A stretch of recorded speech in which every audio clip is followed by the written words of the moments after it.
Au thème, cher Kamit, aujourd'hui je vais parler avec vous de la pollution énergétique et des conséquences dans la vie d'un individu. Ensuite, je vais parler avec vous de quelques méthodes que vous pouvez mettre en exécution pour pouvoir pallier à ce problème. Alors, en ce qui concerne les pollutions énergétiques, il faut comprendre que il y a un grand lien entre pollution énergétique et pollution aurique. Si votre aura fonctionne correctement, vous aurez une bonne énergie. Si votre aura est polluée, votre énergie sera polluée.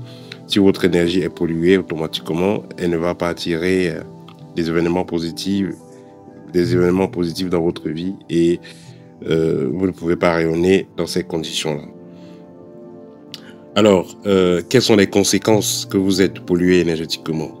Je vais rappeler que quand vous êtes victime, par exemple, d'ensorcellement, vous êtes victime de blocage, entre guillemets, vous êtes victime d'ensorcellement, tout ça, ça renvoie à la pollution énergétique. Parce que quand le sorcier travaille sur vous pour vous faire du mal, il doit créer un dysfonctionnement au niveau de vos centres énergétiques, un dysfonctionnement au niveau de votre aura. Il doit parasiter, il doit greffer des entités parasites dans votre aura et dans votre corps, dans vos différents corps subtils, dans vos centres énergétiques.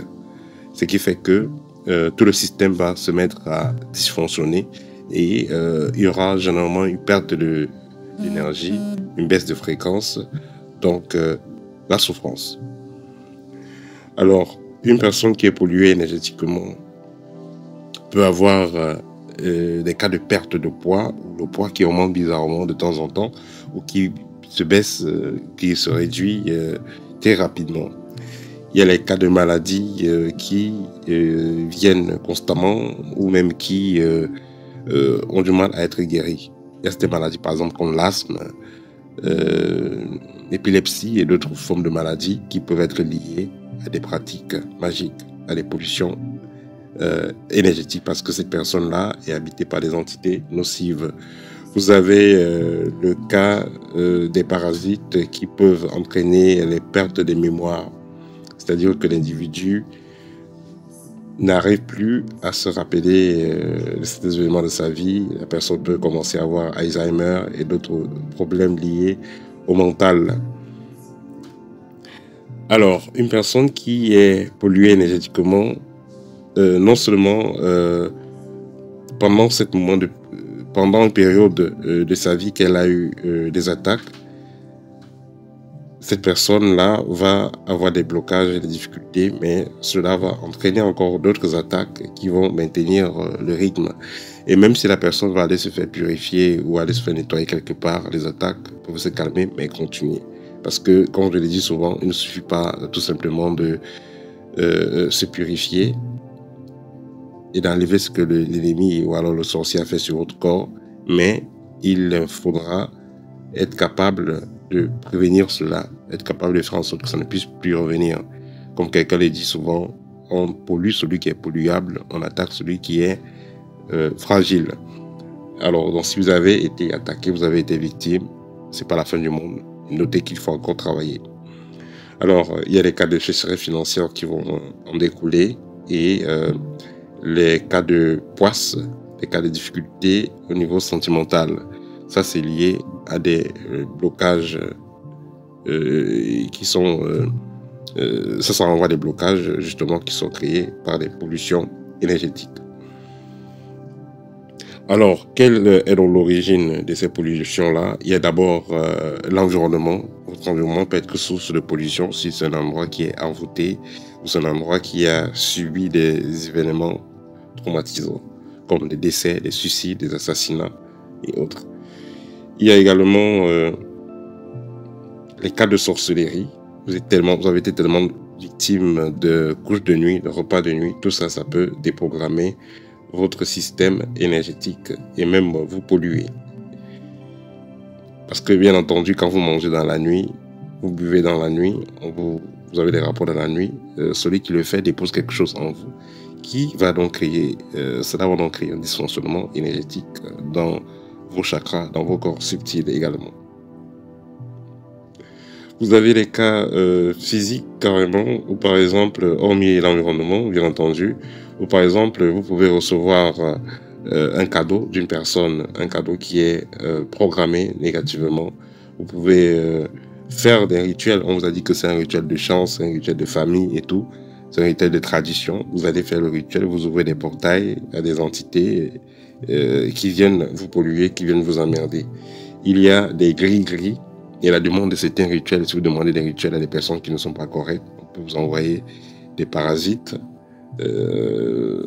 sous couvert des entités pour vous servir. Des gris-gris également, dans les gris-gris, il y a parfois des parasites. Et ça va nuire au fonctionnement correct de votre aura. Vous pouvez en avoir également pendant les rapports intimes entre hommes et femmes, entre deux adultes. Ça peut également créer des pollutions énergétiques. Alors, comme solution, comme je l'ai dit toujours, il y a déjà le fait de faire le sport, ça renforce votre esprit. Vous avez un peu plus de niaque, comme on le dit souvent. Vous avez un peu plus confiance en vous quand vous faites du sport. Contrôlez votre diète, mangez un peu plus léger, mangez ce qui est vraiment nécessaire. Évitez de manger des trucs trop industriels ou manger des chips faits par-ci par-là, aller manger dans des fast-food et tout ça. Le négatif en soi, c'est pas que ça, c'est des aliments qui sont parasités, non, c'est que ces aliments-là créent un dysfonctionnement au niveau de vos centres énergétiques. Si les centres énergétiques fonctionnent mal, automatiquement vous êtes en perte d'énergie, baisse de vibration et ça vous laisse donc compatible à des pollutions et à des attaques. Ensuite, le fait de faire de la méditation et des respirations profondes le matin et le soir, allez au balcon, asseyez-vous, immobilisez le corps, respirez profondément pendant 5 à 10 minutes. Ça vous permet naturellement de vous recharger. Et si vous êtes rechargé, votre aura sera plus solide et ça sera plus difficile que vous soyez atteint. Évitez de prendre de l'alcool, surtout de l'alcool à mauvaise qualité. Évitez de prendre des boîtes de conserve. Tout ça, ça perturbe le fonctionnement de votre aura et ça vous fragilise. Et si vous êtes fragile, vous aurez facilement des attaques. Passer le temps dans la nature, c'est important, même si c'est 3 fois par semaine, même si c'est 1 fois par semaine. Et pour ceux qui ont la possibilité, allez vous recueillir, même si c'est 1 fois par an, dans une montagne, allez vous recueillir dans une rivière ou dans un océan ou une mer. Ce sera très important, très très important pour pouvoir rééquilibrer les différents éléments en vous. Et pour finir, vous devez faire attention à vos activités sexuelles parce que cette énergie est assez puissante et contribue efficacement à l'équilibre de vos corps subtils, contribue au bon fonctionnement de vos chakras.